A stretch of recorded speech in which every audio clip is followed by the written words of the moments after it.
Welcome to Spiritist Conversations, a show where we sit down with friends and talk about things through a Spiritist lens in an unscripted, unplugged, and informal way. I'm your host, Jana. This is episode 17, Why Should We Change? And it was recorded live at the 13th US Spiritist Symposium in New Jersey on May 4th, 2019. Because it was recorded before a large live audience, audio can sometimes be tricky, but we hope that you're going to stick this one out with us. It is available on YouTube as a video or as an audio podcast, wherever you get your podcast from. There's something else you should know.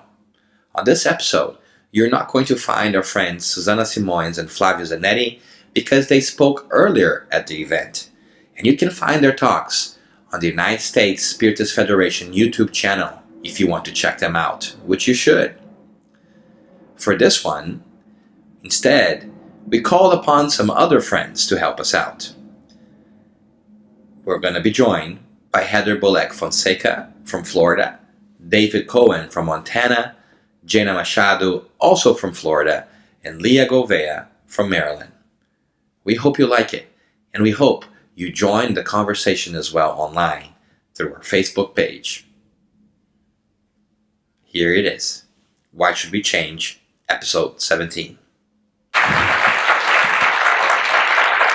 Heather has been a student of Spiritism for many years. She's the co-creator of the ExploreSpiritism.com website and Facebook page, which provides a comprehensive overview of Spiritism, including where it came from, what it teaches, and how it's practiced. She's also the author of the book Changing Lives with Spiritism, which I think we might have out there, and a blogger, ExploreSpiritism.blogspot.com. So, and may I ask you to hold your applause until everybody's in, so that we can kind of go quicker? Great. Our second guest is David. David Cohen was born in New York. He lives in Montana, where he co-founded the Spiritist group of Montana with his wife. Not long after finding a copy of the book Nosso Lar in the small town where they live, they became Spiritists. Today, he co-directs the Spiritist Center and helps with the dissemination of Spiritism in the state. David, everyone. We also have Leah Gouveia. He's an active member of the Spirit Society of North Beach in Maryland since 2009. I was not even born yet, people. And has been serving as a program director, communications director, as well as vice president of the society. She coordinates the Spiritist studies, practices, participates in the spiritual treatments, and the mediumistic practice as well. Leah Gouveia. And last but definitely not least, we have Jana Machado. She was born in Blumenau, Brazil, moved to the US in 2002. Again, I was still a twinkle in my mother's eyes, and has been a member of the Spirit Society Seeds of Light in Fort Myers, Florida since 2007.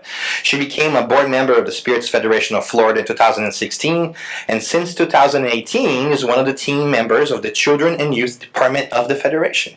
She's an active worker in the dissemination of Spiritism in Portuguese, English, and Spanish, and here's Jana.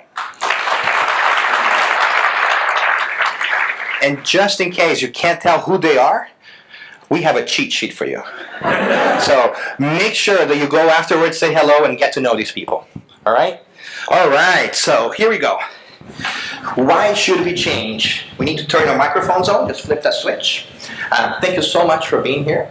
We appreciate you guys being put on the spot and agreeing to do this. We did not talk beforehand. It's really a free-for-all, to be honest with you. It's really meant to be a conversation. So the question is, we've heard all these wonderful things this morning. We heard Julia talking about creationism and the whole idea of intelligent design as well as evolution. We heard Flavio talk about predetermination versus free will. Marcia talked about wonderful things in general that can help us better understand our stance here on this earth. Some beautiful personal stories. We also had Susana talking about the power of thought and how they can change us. So we had some tools that were given to us on how we can change. But the question is, let's level here a little bit, people. Why should we change? Why should we do any of this stuff? Who wants to be the first one? I think everybody's looking for happiness, right?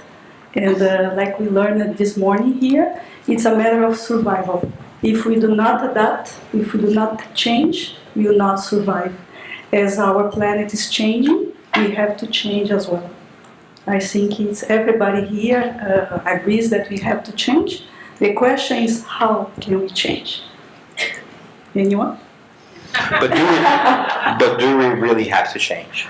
Yes. What if I don't want to change, Leah? You do have free will, so you'll be always invited, through love or through pain. Through pain, okay. Because, a lot of people say, change, we need to change, but what if I just want all of you to change, right? Because you all are the problem. I'm fine. I'm fine, right? If you guys change, the world's going to be a better place, no? David, what do you think? I think it's an illusion that we don't change. I think every day we change to some degree. Perhaps today we will come here. End of the day, be filled with hope for something completely different. So even in the span of a short time, I believe we can and do change. And it's an illusion to think that we're ever still. We're always moving towards something, in my perception. Great.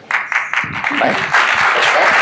I think that we do change a lot, but I think that sometimes it can be extended periods of time that we feel resistant to change, and we just keep doing the same things the same way, and sometimes it takes something to kind of shake us up a little bit to make a significant change.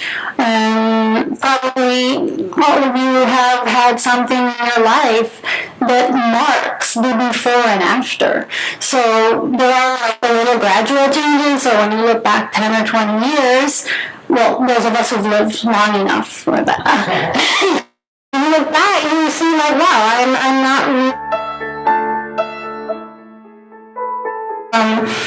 Sometimes it's on your own. You find an interest in something, and one thing like leads to another, and you start following a different path. But I think collectively we change too. So those little gradual changes we're kind of like undergoing together, like our topic today. Self-awakening. I think we're in a collective awakening too, because I see so much happening in the world. Yes, we are really in danger, with the climate and political situations in different places. There's a lot of cruelty, but there's a lot of really great things going on, and minds opening up. I see it all the time, in spite of all of the horrific commentary that always ends up somehow on social media. I see people like with ideas that I don't think we would have been having these conversations even like 5 years ago. So I think there's like those gradual changes, but then sometimes there's a big change. So I'd ask you guys, you don't have to say what it is, but don't you feel like there are things in your life that you say, I'm not the same person as I was before that event? Like the question really quick, because I really like what you said. Yeah. And I think it's worth remembering and reminding people that never in the history of humanity have we had so many people doing so many wonderful things for other people. Never have we had so many nonprofits, so many people donating money to worthy causes, right? So we don't see all that sometimes, but that's change, right? But let's go back to your question about changing the personal lives. Does anybody want to chime in? I like what she mentioned about the collective, because as you change, you are an example to others, right? So I think we all have the power to impact each other's lives, positively or negatively. It's up to us, which path we want to take, right?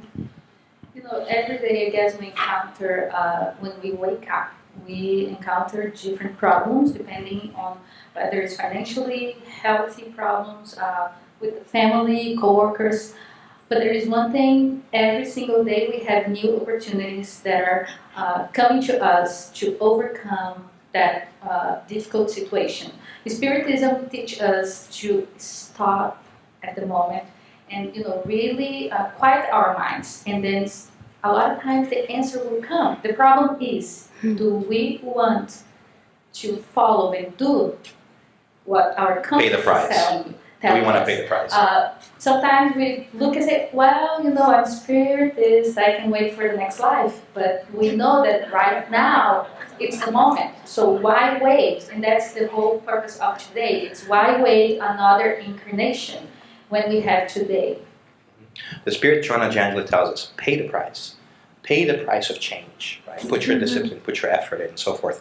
But I want to go back to a topic that you first raised, and I think you just corroborated. I want to get some clarity on that.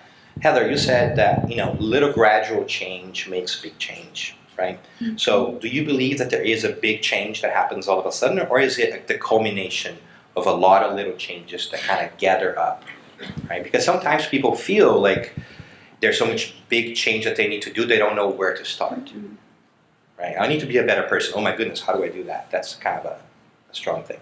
But if I start by small acts, then they compound, and eventually I get there, right? Yeah, and you know what else happens with this? Like, you start with a small acts, and then related to the topic that we had today about the thought forms that we're creating, that magnetism, you attract others of a similar vibration, that kind of energy, that kind of interest, whatever it is. And that's where, okay, you started with one small thing, but now you met this person and that person, and they're interested in that too. You get involved with it, and then you build something bigger. And so, what I was trying to say, Dan, is there are the little changes, and then every once in a while there's those big changes that come up. Sometimes those big things are necessary when we're in too much of a prolonged period of resistance. Like you said, we have to change. Well, you can just resist and not be willing to change, but something's gonna come along and push you, because that's where we're all going. I think so. Yeah. About the changes. I'm gonna put David on the spot here, because he volunteered that in his bio, and he can't say no because he's in front of people. So one wonderful thing that we learned about David today was that he came in contact with Spiritism through a small act of happenstance. He came in contact with a book, right? And then that had some big effects. Is that right? You don't need to tell the whole story, but is that how he went? The truth is, my wife found the book, and at first I was like, what's this book? Why are you reading it so much every night? But once I invested in reading a few pages, that change happened quick. My willingness to invest more of my precious time in this study went way up. And so did my willingness. It kept going. And what was that book? No Solar. There you go. Good one. It's a good one. I keep going. If you want to, you want to get get excited. Yeah, this is good. Go for it. So, the flow of this event. Want a second mic? Never done that before. First time for everything. But the flow of today has been so impactful on myself and everyone I've talked to, that each speaker, the concepts flow into the next and fill our hearts and our minds, and we feel this energy moving. And so I want to draw off something that's been stirring in me since Susanna spoke about the power of our thoughts. And for me, upon opening myself to Spiritism, I learned that I could no longer hide in this realm where I believed my thoughts were only for me. That this was my private little lair, that I could go do whatever I want, and I did, without any consequence or effect on anyone else.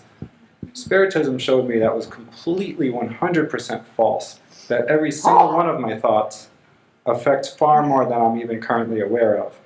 And through different exchanges, not only with my wife, who's aware of maybe all of my thoughts, but other people, I'll share a personal moment. I was in a meeting talking to someone, and during the previous weeks I've been struggling with some pain in my mouth. And the person I was speaking to, I'd never spoken to about this pain in my mouth. And this was a deeply suffering man sharing about his experience. And here I am, working on being the fraternally good person. And he said, "Why should I listen to you? A little thing happens in your mouth and your whole mind is occupied with this." And it was a big shock that let me know, okay, I cannot hide anymore. And so Spiritism gave me that blessing. It hurt in the moment, but I believe it hurt all those around me more, pretending I'm listening, where meanwhile I'm, poking at my tooth. And so it showed me that this is for real. This isn't just some, charade we do, but every thought we think, every thought we choose to think, because it is a choose, and we can change our mind. And so this all came together for me more so today after hearing everyone and feeling everyone. So what a blessing to be participating in this study and this teaching, which teaches us how to change. You nailed it. I think Spiritism is about change. The end goal is change, right? So I want to do a Spirit's Book Geek Out moment where I bring question 132, which is one of my favorite questions in Spirit's Book, and it talks about basically what's the purpose and meaning of life, right? It's basically what they're asking for. And they said two parts, right? The first part's like to evolve, to grow, and all the things that make sense to us. I think that once you hit the spiritual path, you kind of feel like, oh, I need to grow, I need to be better, right? But what really got me when I read it for the first time, and still today, was the second part.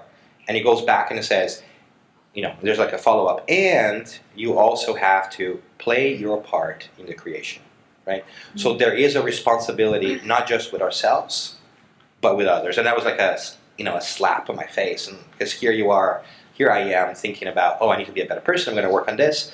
Forgetting a small parcel of the universe, right? Which everything else other than me, right? Which is pretty big. So I love that you bring that up. And I think you've also brought that one up before, right? We don't change just for ourselves. We change for and with others. Right?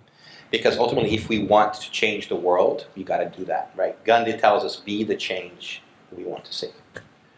So, what are the consequences of not changing? We'll be forced. Life will come at us and, make us move. So the question is, why not do it on our own pace, but always moving forward and not sticking, our feet on the floor and saying, no, I don't want to change. I guess if we look the role of, being helpers of the creation, we could start with small actions when we go to work, when we drive, especially at our home, we begin in the house. Being kind to other people, and then because once we treat people with respect, they respect us back. And the most important, we have to have self-love and look at us. It's I think, why am I doing this to myself? Because at the end of the day, we're doing this to ourselves. If we don't change for the better, we're waiting for something to come and say, now it's time, go. Like coming out of this, like it's your time, you have to come, whether you want or not. Or I would have dragged you out. Through love or through pain. Yeah, exactly. All right, so change. I think that we're getting to a point where we understand a little bit why should we change. And I think we raised the question before of how do we do it, right? Because one of the things we're going to find in Spiritism and many different things is we're going to talk about the idea of change, but we're not necessarily going to give people very precise methods of how to do it because every person is different. So every person has a different approach to things. That's why we don't find in Spiritism something like, in the morning, open your mouth 3 times, jump on the left foot, turn twice, look up, and you're going to be a good person, right? There's no formulaic things because it's up to us to find out because we come from different backgrounds, different experiences. So there's a respect for each other's ability to decide how they're going to change. Is there a way or a method or a thing that helps you change? Like what is your technique, or how often do you think about change? Like what helps you change, I guess the question is. The discomfort. You are pushed to change. Either you change or you change. I think you reach a point that you are tired of yourself and you just want to move on. You want to look for the happiness promised to the pure spirits. You want to get there. Leah, are you telling me that pain is one of the best things that can happen to us? I think so.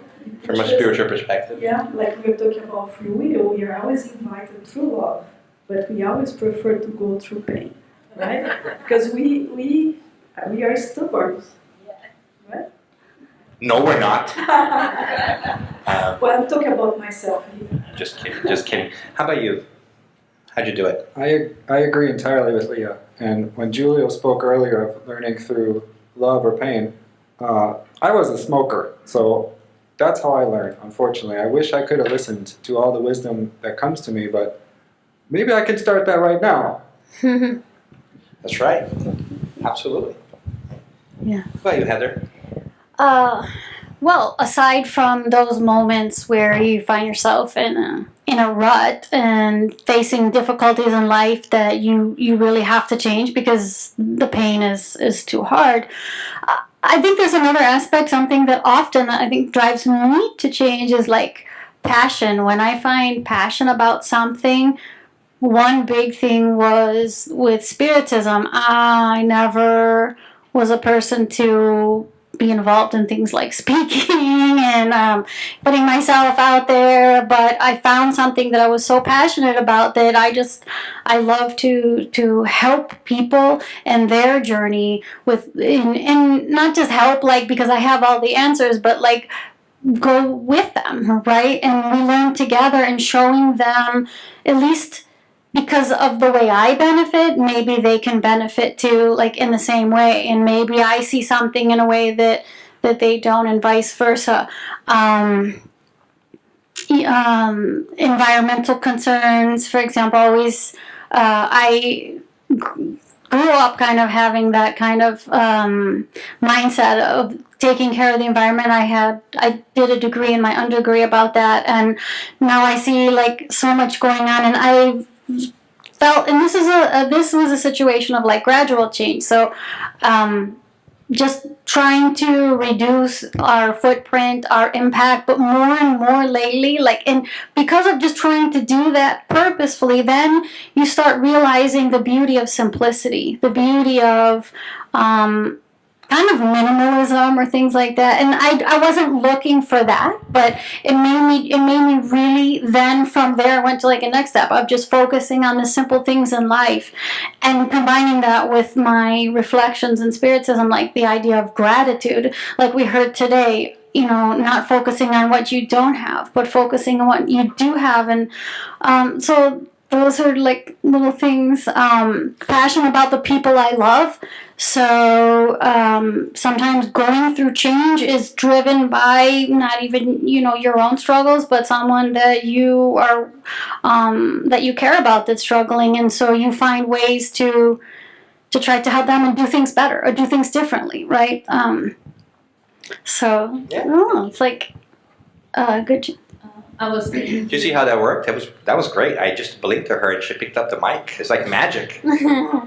Thank you, Jana. Appreciate it. You're welcome. Transmission of thought. Yes. Well, I was, when you asked, what forces you to change, the first thing that came to my mind was my husband. And then I thought, well, Leah was talking, and then I was like, no. And then I remembered about what Susanna said, so don't judge the thought. And then I'm thinking, yes, my husband is the person that really pushes me to be the greatest person I can. He is the one who sees all my flaws, and not always, I would say, maybe a lot of time I take for granted. But yes, he is one person that shows me. And having Spiritism, then it makes it a little more difficult in a way that now I know what I have to do. Because I can say I don't. When you don't know, you have the excuse, I don't know about it. But knowing Spiritism, I know what's best, what I should be doing. And coming, to this symposium was actually, this whole week was a preparation. Now I see the ending, which is, the light at the end of the tunnel. And there was a day this week that I woke up and I was so miserable, and then I thought I have to work all day. How am I going to do this? I have to work. I have to go to the Spiritist Center later. I have to cook. I have to do laundry. And so I have in my closet, I bought it at dollar store, a few years ago, like a prayer thing. This program not sponsored by the dollar store. Thank God they didn't say the name of the store, right? And then I was, getting ready to go to work, and then I thought, through prayer, that's the point I want to make. Through prayer, we can really go back on the pathway, on the right pathway. So I was making a prayer, and then when I walk in my closet, I see a prayer that I have in my closet that I simply ignore every single day. It's there.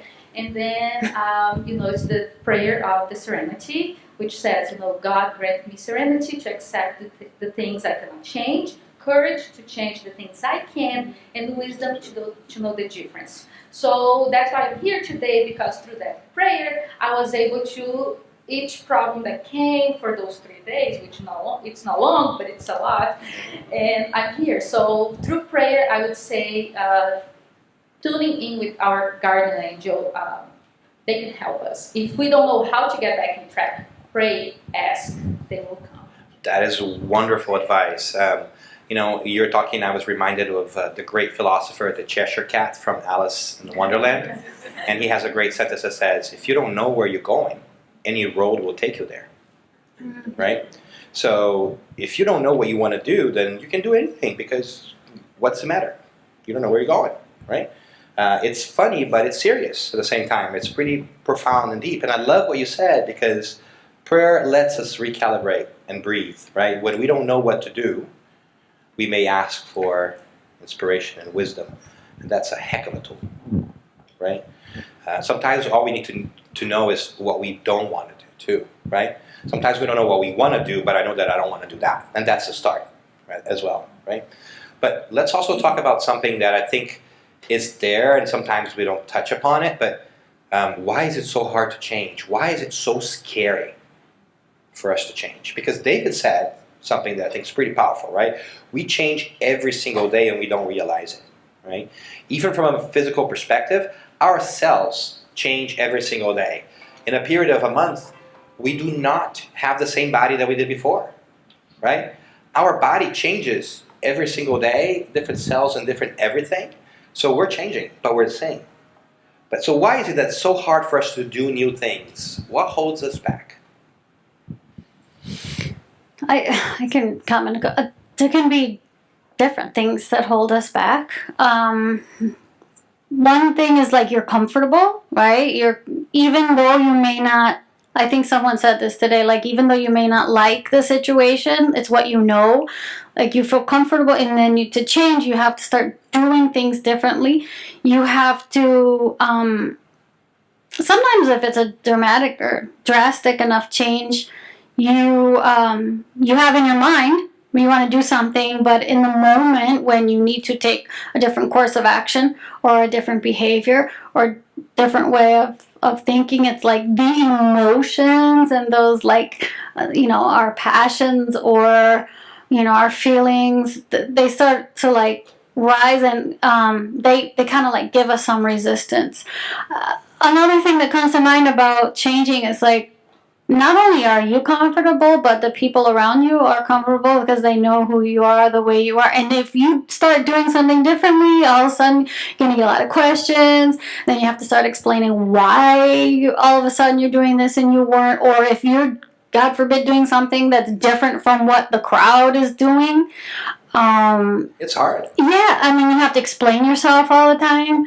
And those people along the way. Right? Yeah, sometimes you start acting different, and people like, what are you doing? I don't want to be friends with you anymore. It's tough. Yeah, or sometimes other people aren't comfortable with you changing, especially like they see you changing in a way that some level they know that that's a good thing, but like they're not doing it, so they just want you to kind of like keep the status quo collectively, So those are some thoughts that come to mind. What do you guys think? You mentioned something very important, because you can lose people along the way. It's true. And I think this is very hard, because you don't want to lose your dear friends, loved ones, but maybe now you will want to follow a different path. And many times they do not understand it. And I think many people will start doing the same things because of the emotional connections. Mm-hmm. They do not want to let it go, these cool friends they have, or these things that they used to enjoy, now they don't enjoy anymore. And I think it's really hard to change, because you need to have a strong will. You have to take a decision. I want to follow a new path now. I want to get rid of all the habits.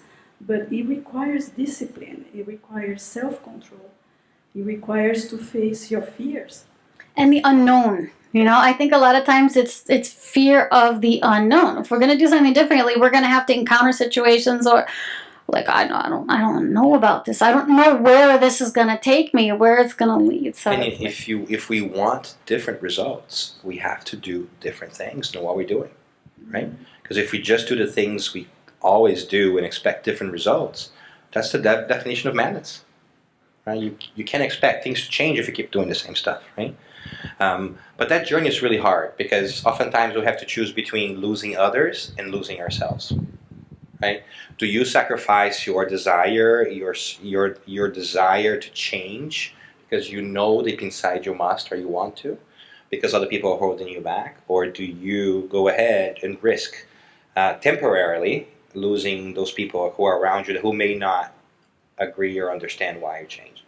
These are tough questions. They're age-old questions. And I like the fear piece that you talked about, right? Let's call it out on the rug really quick. We're all afraid. yeah.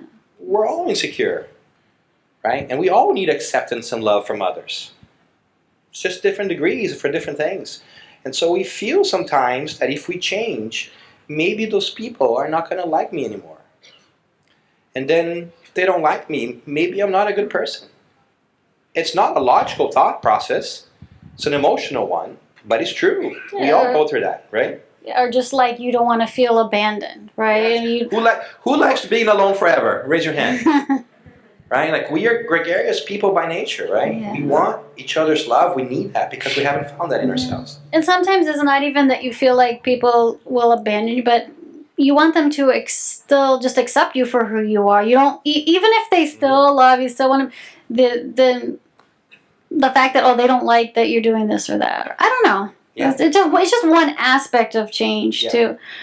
But I think that another thing that had come to my mind as I was thinking about change is like we've been talking a little bit more about it in a response to pain or something, but I would ask you guys if you have the same feeling. But what Spiritism brings to me a lot is more like change for it's not a response to the negative, but more like a draw to the positive, because through the books, just knowing that you can live again, and that living again doesn't mean necessarily, because the next time I don't have to go through this or what. It's just like there's so much to experience in life. Life can be so much more, and you don't have to try to have all the experiences now, or just because you don't have one thing, that's not it for you. You can live everywhere. You can be whatever you want to be. Yeah, you fear of the unknown. You're like, oh my God, this is actually a beautiful thing.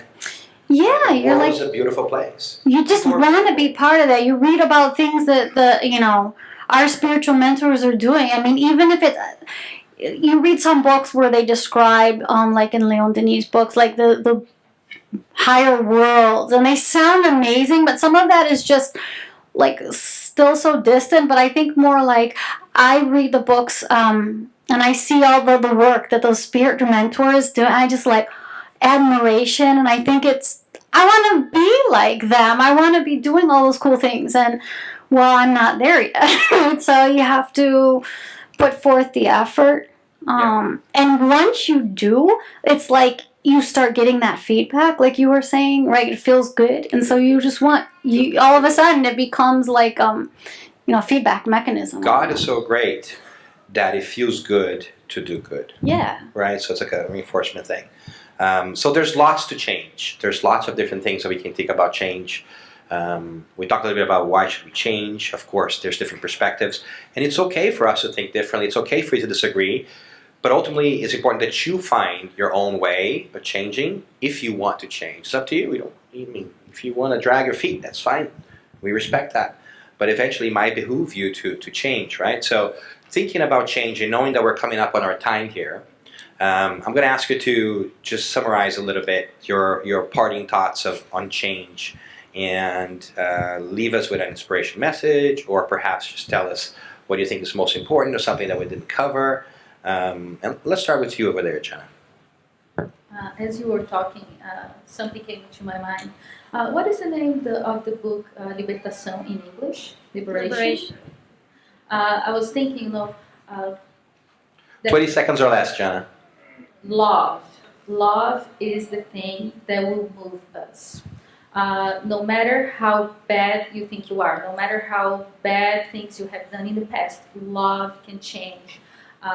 Love, when somebody looks you in the eye and looks the spirit that will be one day, not right now, because we're not the end.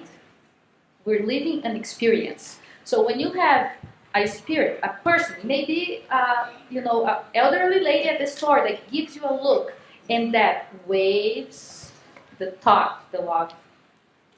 Leah, 20 seconds. Final thoughts. No pressure. Of course, love, but I think more about self-compassion and self-forgiveness. I think we have to recognize we have a past of mistakes, but we have to let it go, any guilt feelings, and look ahead and say, okay, if I was wrong up to now I have in my own hands, I can take this responsibility and change my life and create a better future for me and for others around me. Thank So I you. think it's a hope. Thank you. David. I'm very happy in this moment because just sitting here listening to my new friends and our conversation, I recognize that I too want to change from love, not just from negativity. Hearing you talk of your husband, hearing you talk of people you love, I've found in myself behaviors and thoughts I'm willing and have changed for those around me and all of you around me and all of you around me. So this is good. Heather brings us home. I just want to wrap that same thought up and just, go for it, to go toward that change that you're looking for. Use the positive drive. Don't push away, feel pulled. Go ahead. Awesome. There you go, people. Change at your own pace. Don't wait. Make it happen. It will make you happier. Remember, this is a conversation starter. This is not the final word. It's up to you to take this conversation on. Pick it up with your friends, with your foes, with whoever you are, and make that happen, right? So thank you very much. Thanks to all your guests, for our guests over here.